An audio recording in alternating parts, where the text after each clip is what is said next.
Hmm. Are we good here? Yeah, we are. I think we're live. It was my first time doing this, so I might as well just take this off. I wanted to talk about a lot of things that happened tonight. I wanted to talk about the Bridges deal, which was absolutely insane. I did not see that coming.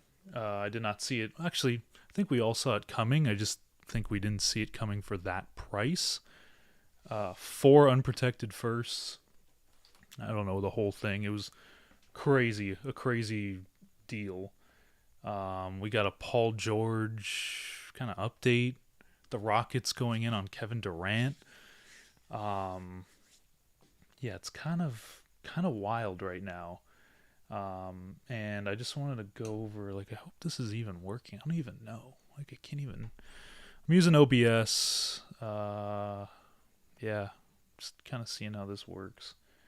So let's see. Yeah, I think we are live. Um, yeah. So yeah, I just wanted to talk about that Bridges deal. I have no idea what's going on with the Knicks. I don't know what they're doing. Uh, I guess they're trying to stop the Celtics. I think that's what they're trying to go for here. And listen, I like Bridges on the Knicks. I think that he can be a fantastic fit for the Knicks. Is it enough to stop the Celtics? I don't think so. I mean, look, I don't. You're gonna have to get a lot to stop the Celtics, especially if they keep that core healthy. They still have Drew for another 3 years. They still have Kristaps for some years. Um, and the Knicks, look, I thought the Knicks went healthy with OG Anunoby. I mean, their record was crazy with OG Anunoby. And look, I don't know if OG stays. It's looking more like they want to keep OG and then get rid of Isaiah Hartenstein. I don't know how they're going to do that. I really don't. Um, but look, I just it's going to be tough for them, right? It's going to be tough for the Knicks to get to that Celtics level because we just saw how dominant they were. And it's just that's what it is. The Celtics are the cream of the crop. And for the Knicks to get up to that status, you're going to have to make a move like this, right? And I like it. I honestly do. I think that it's a good move for the Knicks, but just at that price, I mean, I think that's the price they had to pay for a guy like Mikal Bridges because the Nets had to they had to make the Knicks overpay if you wanted to go to another New York team, right? And it was just so weird to see the Nets and the Knicks do this to where look, I don't think that it would have warranted four picks if he would have went to Houston or if he would have went somewhere else. I think it's just because I think it was the Knicks tax. We talk a lot about the Lakers tax. I think it was the Knicks tax, and like I don't know how this is going to play out. It's still very early, but I love the move for New York. Like now you have obviously all the Villanova guys, but you're going to have a really good wing lineup, even if you don't bring back OG, which I thought when they made this deal that they weren't going to bring him back because OG's asking for max money, and you're going to have to pay Bridges now. You're going to have to pay some of your other guys. Like, I don't know if they keep Randall now. That's another big question. And going into next season, they're going to have a lot of wings, but you're going to lose Isaiah Hartenstein probably, unless he takes a massive discount. I think OKC is in the running for him. So I do like this for the wing depth, but again, you're going to be losing something. You really are. And Isaiah Hartenstein, you could say what you want about him, and I know that it's probably not, the big move or the big kind of name, but he is so good. And this is why I'm a Clipper fan, and I understand how crucial he is to any team. This is a guy that can go get 10, 15 boards a game. He's an excellent passer. And this is a guy that I think if they lose him, if the Knicks lose him, I think it could be a big loss for New York. So they bring someone in to kind of fill that role, because bigs are still important. I know that wings are a big part of constructing championship teams. We just saw the Celtics use a duo wing lineup to win the championship.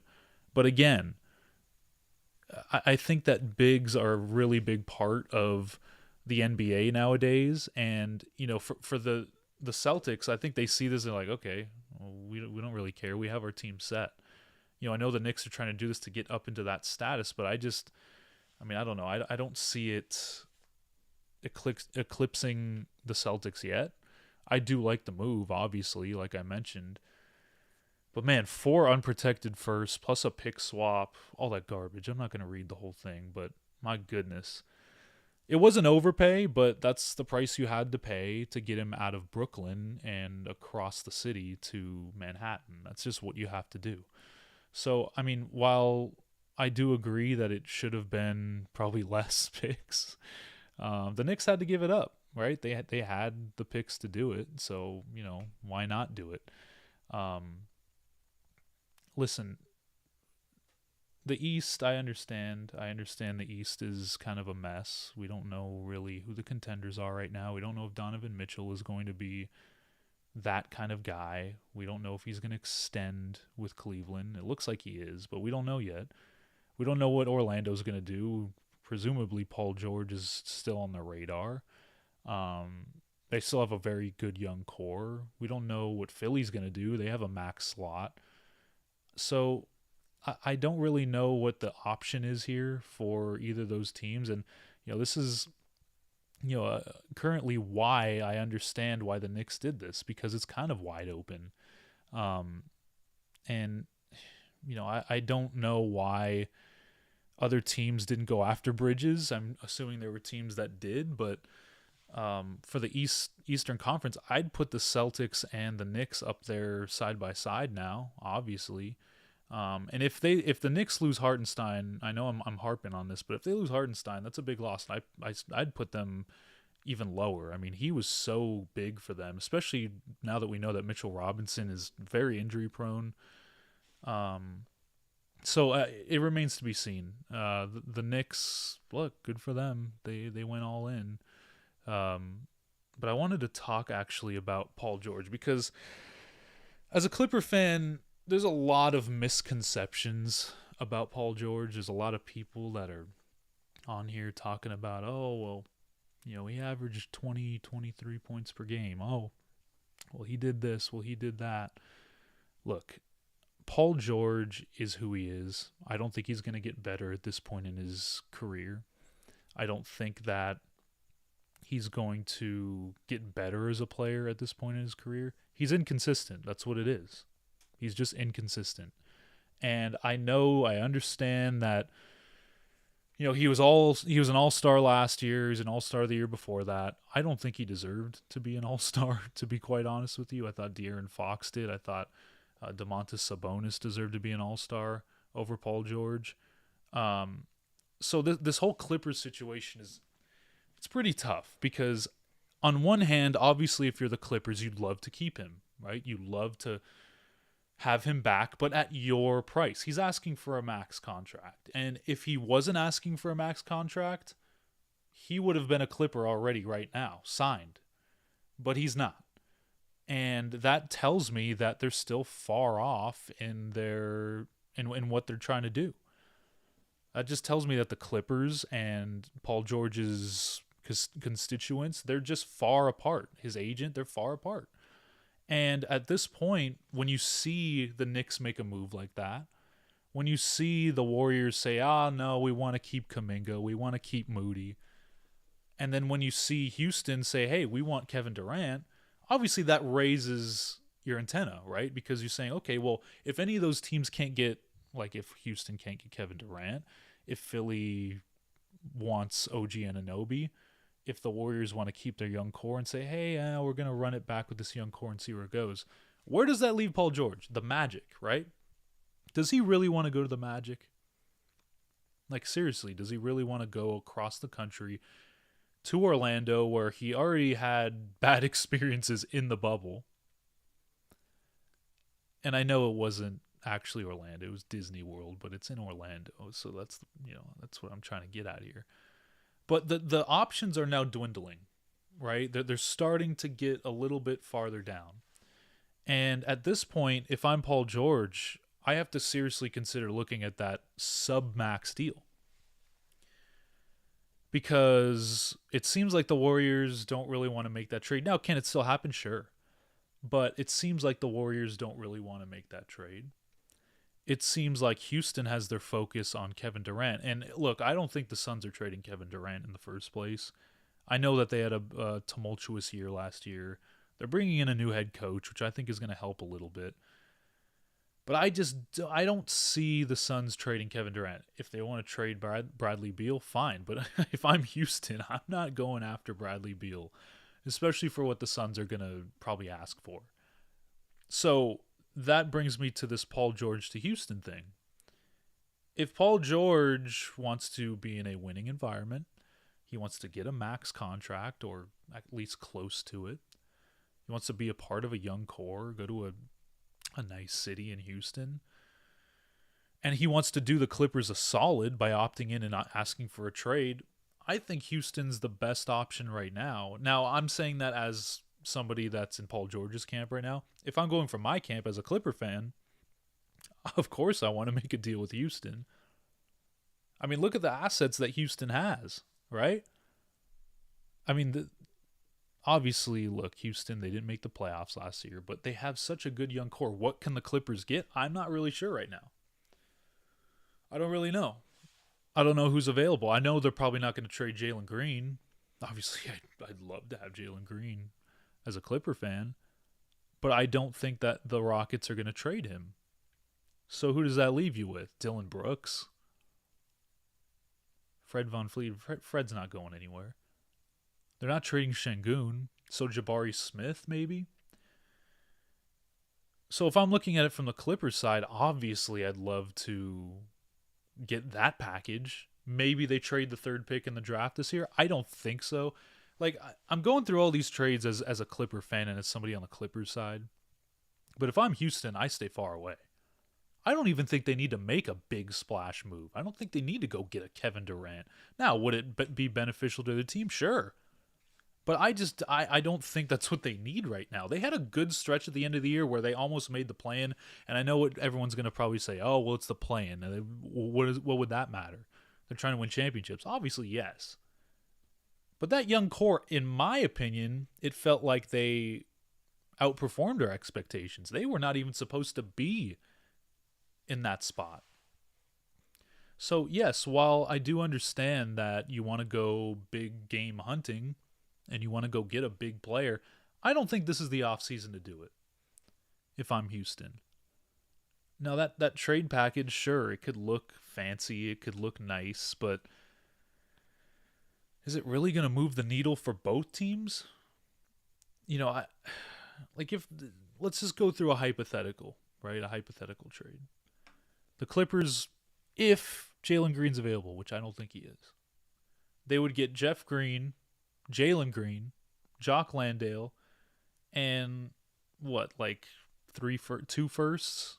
Maybe even one first. So the Clippers would get back like their OKC pick from 25. Like, it's a 3-team trade with the Thunder, where the Thunder, for some reason, get Jayshawn Tate. But that doesn't move anything. I think the Clippers decline that. Is Jalen Green really the centerpiece of a trade with Paul George? Maybe at this point. I'm not sure. I don't think so. I think it had to be more than that. Like Jeff Green and Jock Landale, that doesn't move me. Maybe the picks do, if it's more than one pick, but at this point, I think that's just benefiting the Rockets. And look, I think the draft that's coming up tomorrow, after this draft, or maybe even during the draft, maybe even right before the draft, I think that's going to be the biggest part of all this, because there are teams that I feel like this year, they either don't want to trade, they don't want to take anyone in the top 10, or they're looking to upgrade their team in a big way by trading out of that. Now, I'm not saying the Hawks are going to trade out of number 1, But if I'm the Grizzlies, do I look at it? Sure. I mean, I know a lot of people are saying this draft is still good. I get that. But I also have to say that there are no generational talents in this draft. There just aren't. Could a few guys end up doing that? Fine, yes, sure. But I think there's going to be teams that will want to trade out of that top 12. And I don't know who that will be. Like I mentioned, it could be Memphis.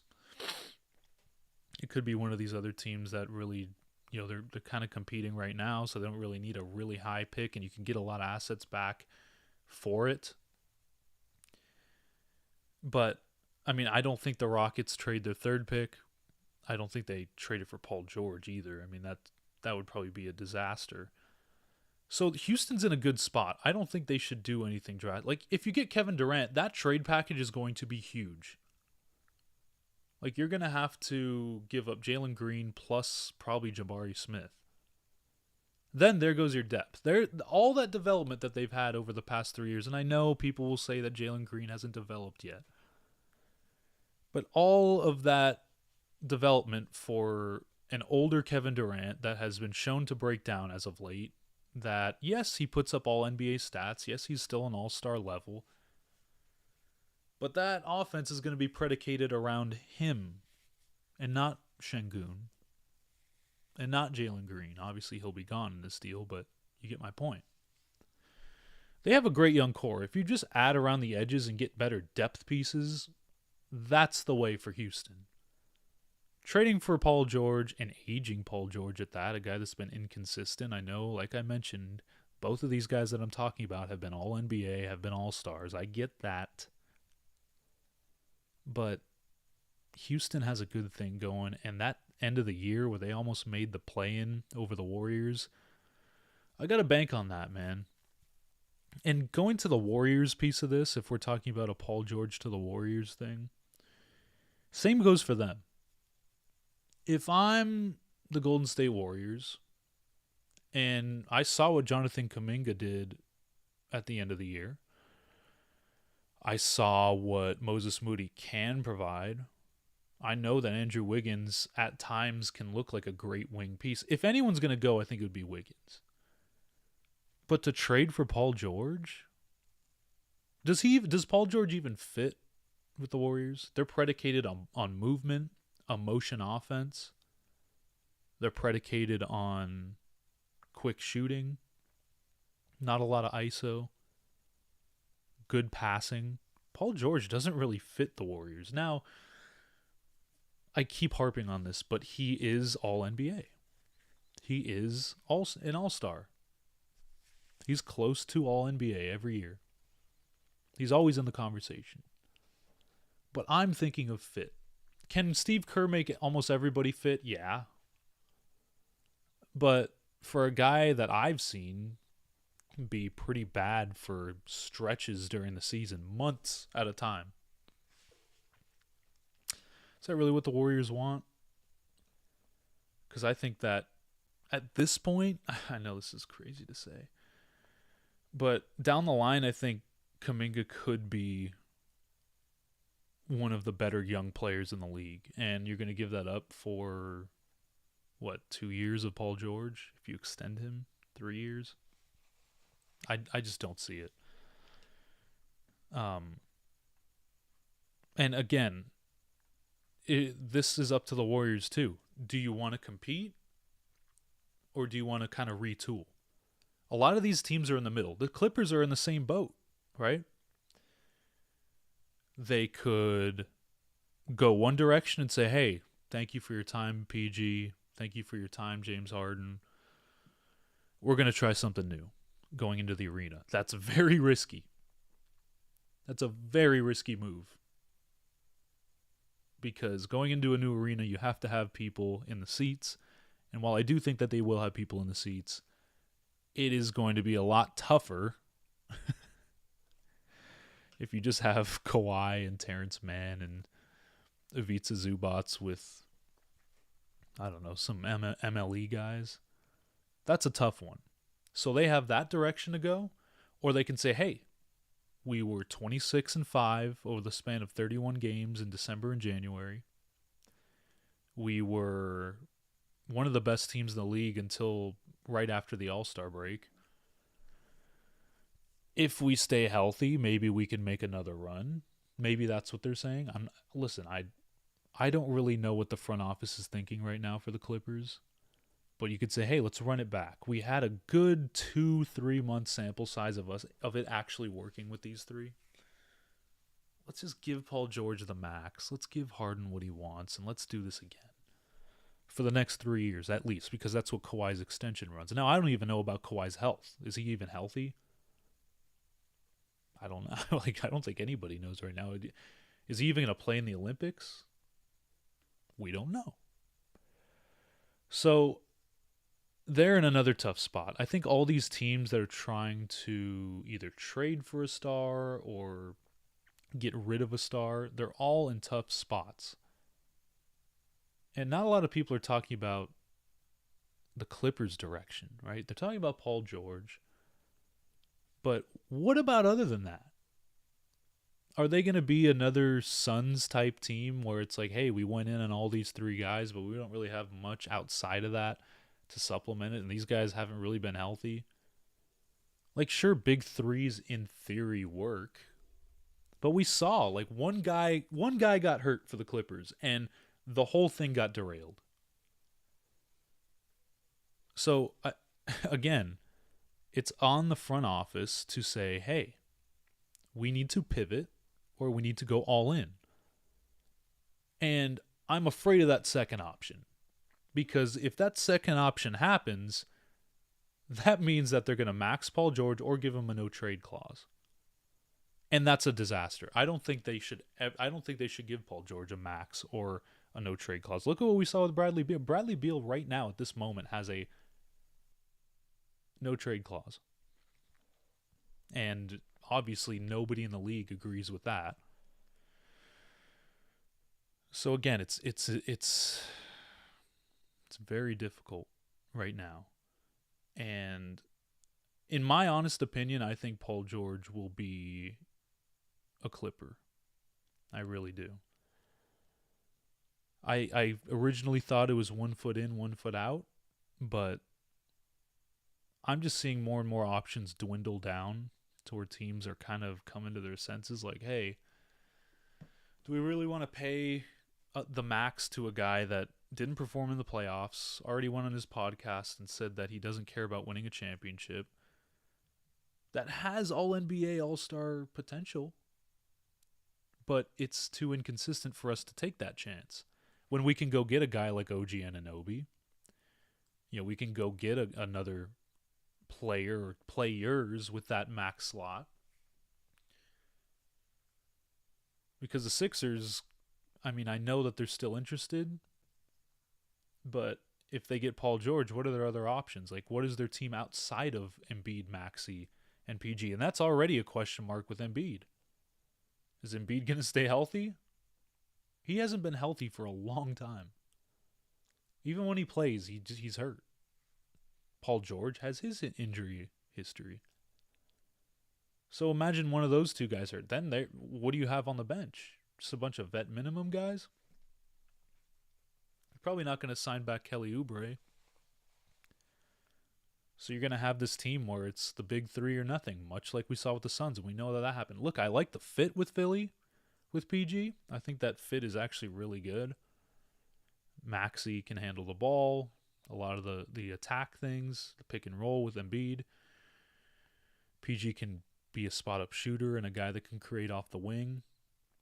Embiid can stretch the floor. Obviously, we know how good he is as a center. But again, it banks on his health, and I don't know what his health is going to be. I really don't. So I think the best fit for PG is probably Philadelphia. But in general, I think that he's staying with the Clippers. And look, here's the other thing. Clipper fans really don't want Paul George back. And there's a lot of people that question that when I say that, but it's true. You can look at all the stats you want. Okay? He was an all-star, 20 plus points per game, can be a superstar at times. But again, it's the inconsistency. It's the want, the mentality I feel like Clipper fans are out on. This guy Paul George, I used to go to bat for this guy. I mean, stand up for him in every conversation. Because he was that good.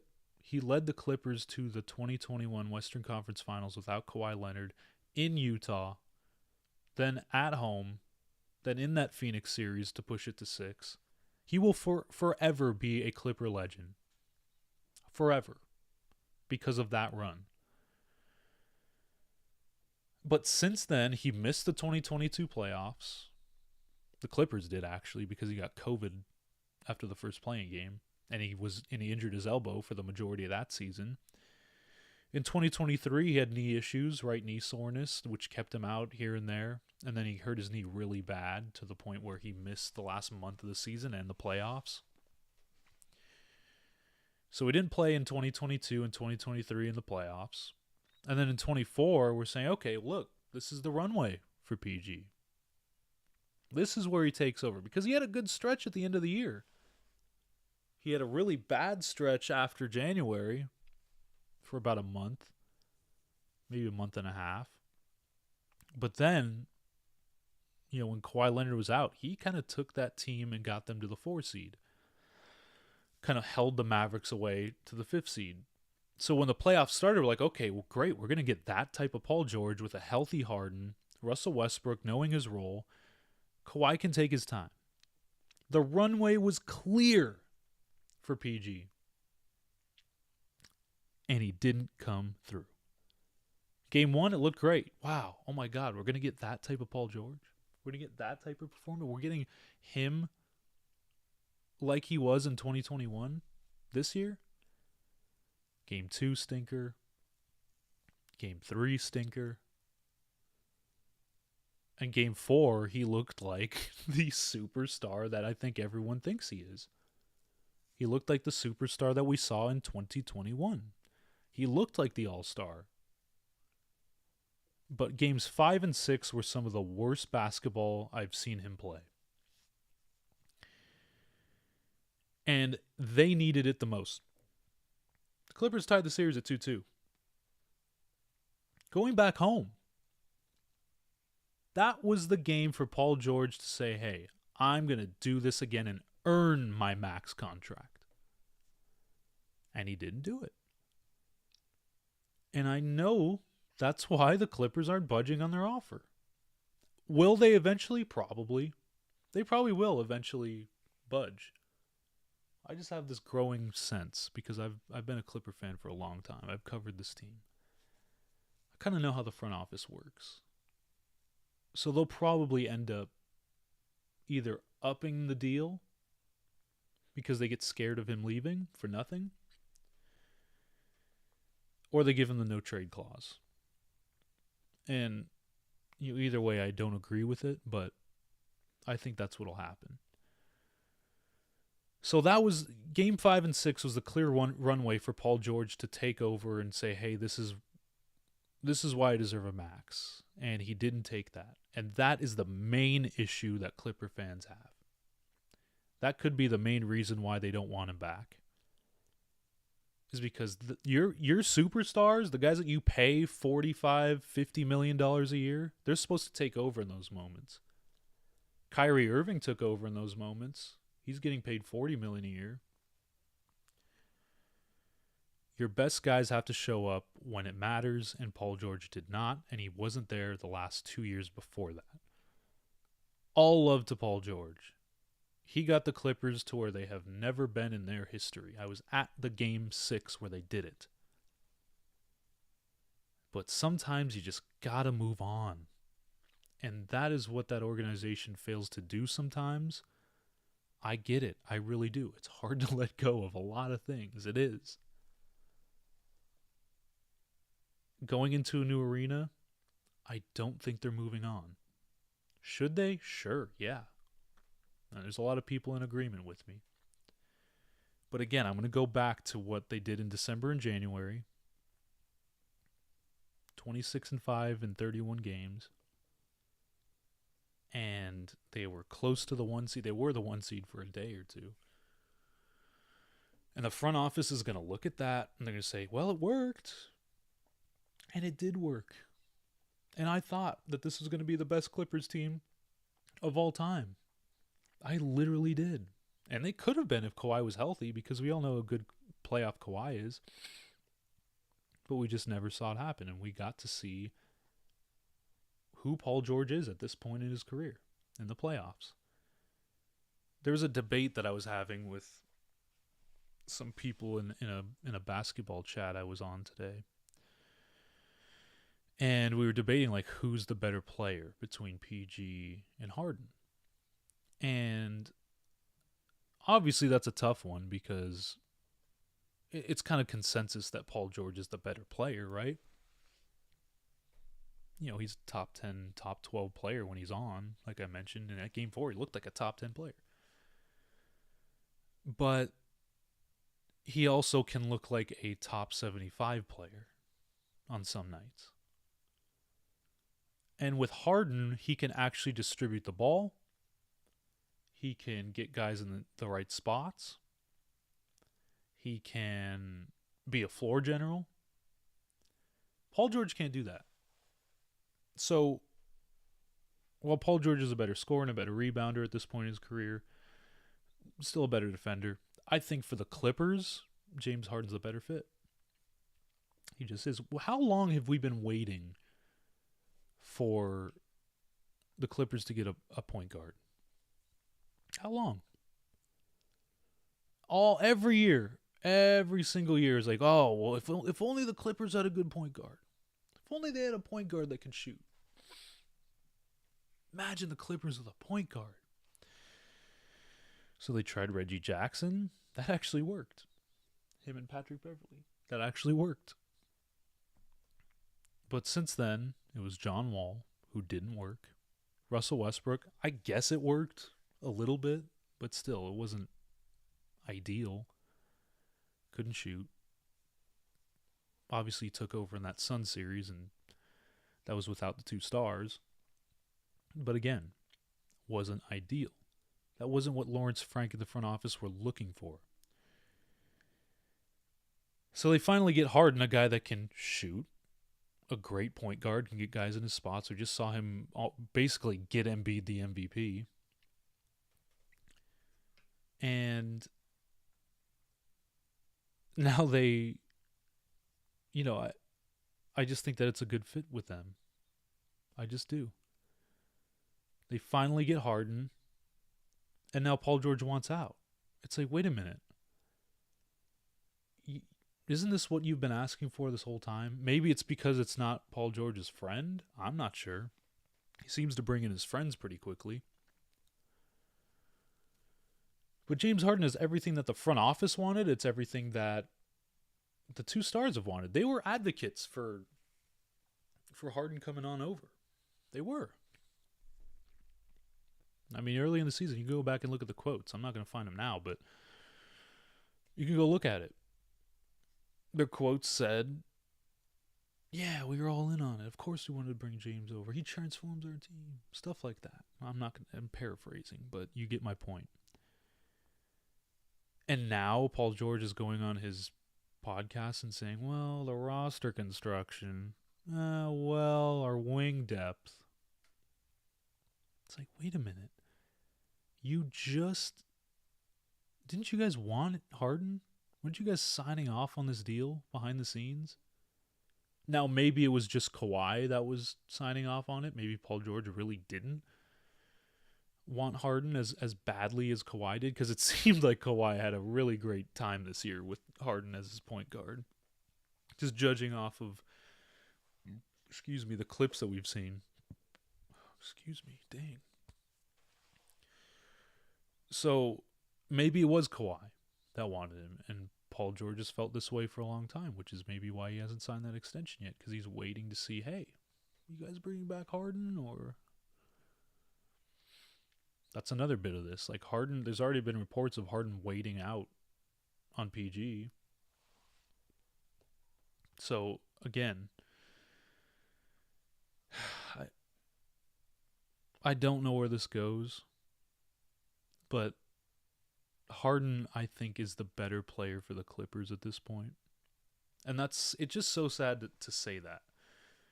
And that brings me to another point about PG, is that his mentality when he got to the Clippers was, you know, I want to win a championship here. I want to win my first championship. I want to do it here in LA. I want to do it, for this organization.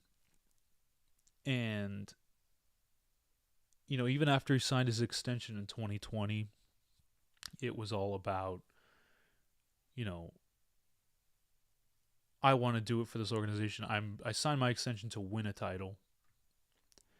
And now it's just a complete flip. I I don't get it. It's sad to see the mentality flip here. Because Paul George used to be a guy that wanted to win a title, was a winning player, a two-way winning player. That mentality, like that Kobe dog mentality. And now he's going and saying, I watch film on podcasting.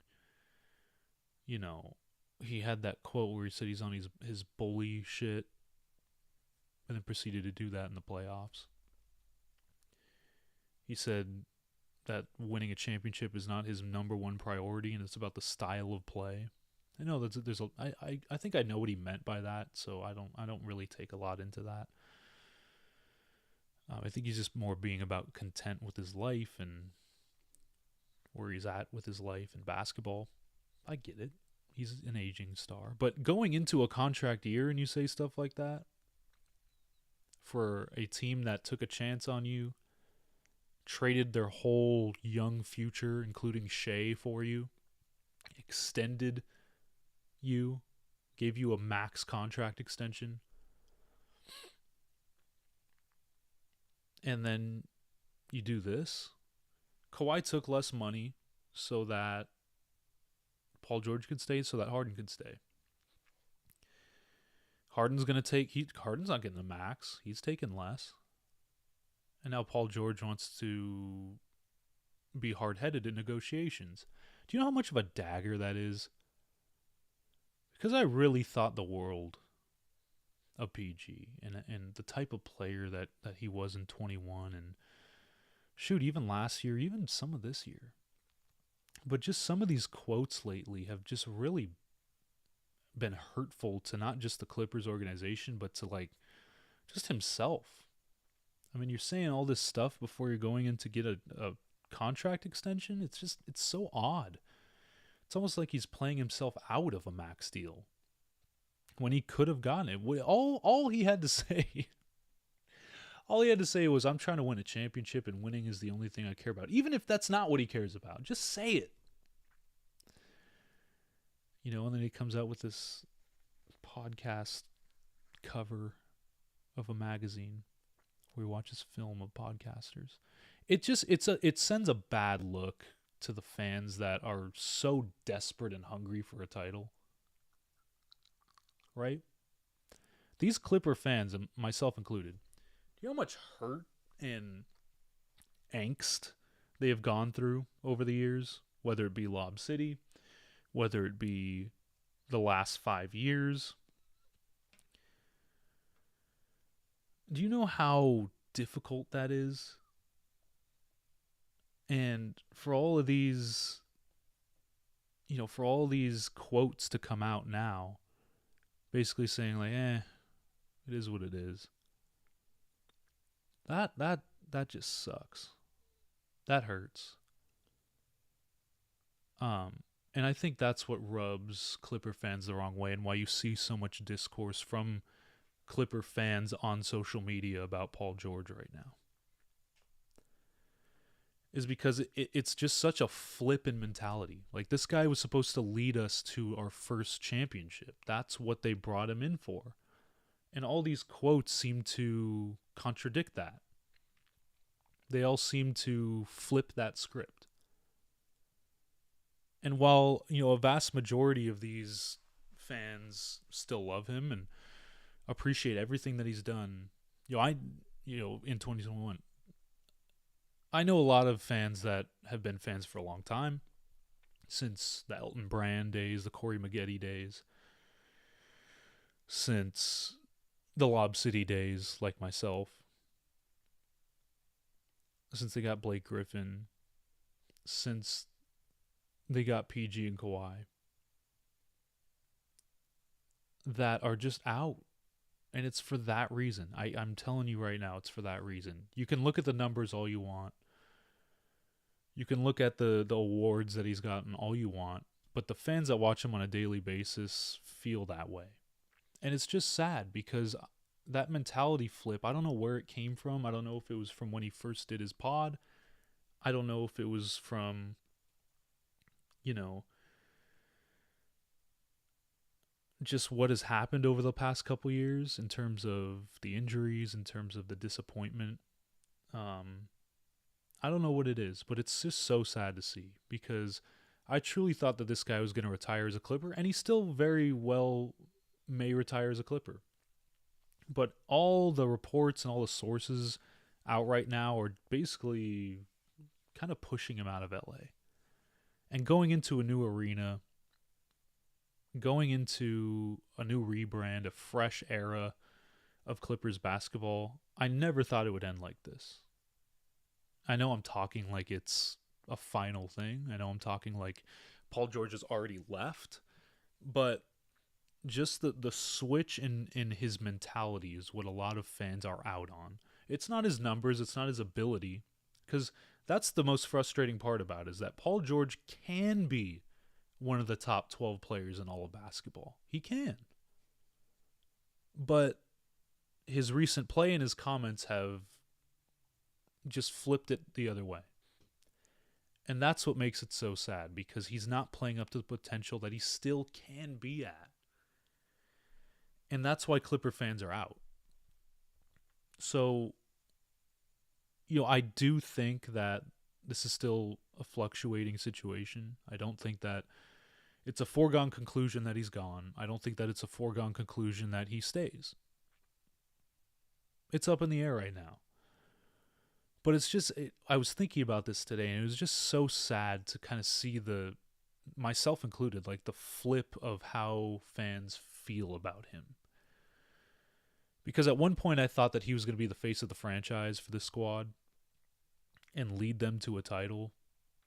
And everything that I've seen over the past 3 years since that 2021 run has been the opposite. And it's just sad. Same with Kawhi. Like Jerry West even talked about this, right? Where, he's never seen anything like this, to where you get two guys that are as good as they are, Paul George and Kawhi, and they just can't stay healthy for whatever reason. Jerry West said that before he passed away. And I don't know what it is. Maybe the new arena helps that. Maybe that's what the front office is banking on at this point. But it just seems like one foot is already out the door with PG. And it's just, as much as a lot of us fans want to see him go and want to see him, I guess, off the team, it will be a sad day if that notification comes across the screen. It will. And I'll make another video about it, but it's going to be tough, because it basically means that era, this PG Kawhi era, is over. I don't know if Kawhi leaves after that, the trade deadline. I don't know if Harden signs back in that case. But that's essentially what it means, and that will be a sad day. It will. As happy as a lot of us will be about the package that comes back, or the fresh guys that you get in place of Paul George, it will be a sad day. And it's just the mentality switch is what did it. I don't know what happened to him. I wanted to address one more thing, because I've been oh my God, this has been on my mind since the beginning of the finals, actually since last year. Last year, ESPN changed all their, I don't know if it was last year, maybe it was a few years ago. No, it was last year. Yeah, last year they changed their presentation design, their music, everything basically. No more gold incorporated, really. Too many logos on the court. And that aura that the finals had is just gone. I remember watching finals for years and years and years and years in the late 2000s, early 2010s, late 2010s, even the early 2020s, where it just felt like such an event. It felt like real things were happening. Like you're playing for something really huge. And now that's all gone. And I know that the series that have been played, right, like 2 5-game series in the past 2 years, that does contribute to it. But on the other hand, like the presentation's bad. The music is just feels like a regular season game. The logos and designs are not good. The panel at halftime and whatever they call a pregame show is not good at all. And it takes away from the basketball. We just had a finals between Luka Doncic, Kyrie Irving, and Jaylen Brown and Jason Tatum. Those are four of the biggest names in all of basketball. And it did not have the same oomph. It didn't have the same feel and vibe that we saw in 2019 with the player intros and the music, the playoff music. Maybe the new announcers have something to do with this, and this is no knock on Doris Burke and JJ Redick, but it's just something new. People don't really like new things. Obviously, it'll take some time to get used to. But people really don't like new things, new changes. People complain about it all the time. I prefer change. I like change, but not in this case. I mean, some of that music back when Kobe was playing in finals and when LeBron was playing in finals and those Warriors-Cavs rivalry games, the music just elevated it. The presentation elevated it. It felt like an event. It felt like they were playing for a trophy. They're playing for that Larry O'Brien. Now it feels like a Friday night game. And a big part of it is that desk at halftime, postgame, and pregame. Come back from commercial. Hey, it's the halftime show with, Malika Andrews, who's fantastic, Stephen A., Bob Myers, Wilbon, and they started bringing in players for whatever reason. Hey, we're back from halftime. What do you got, Stephen A.? Well, okay, hey, what do you got, Bob? All right, after a minute. All right, we're going to go to commercial. It's like, wait a minute. You were only on for a minute. Like, what about the analysis? What about the first half? You guys going to show highlights at least? Nothing. Back to commercial. They come back from commercial. All they do is show B-roll with somebody talking behind it. Oh, Kyrie Irving had such a great first half. Let's see if he can keep it going. Bam, back to commercial. 30 seconds? A minute? So it's like, wait a minute. You just came back from a commercial. And you're going to have a 30-second analysis and then go back to a commercial? What about the game? There's so much that happened in the first half. You're going to give 10 seconds each to a 6-person panel? Like, I have the utmost respect for everyone that's on that desk because it's not easy to do that stuff. But it's not their fault. It's the production value.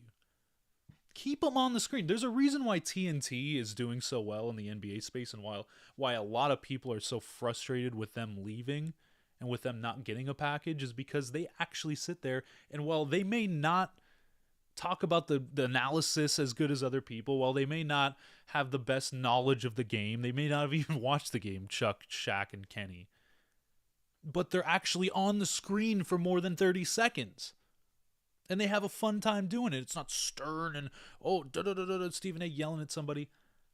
It's fun, it's outgoing, and they keep the screen on there. They do cool segments, and then they have Kenny run to the screen and do actual analysis.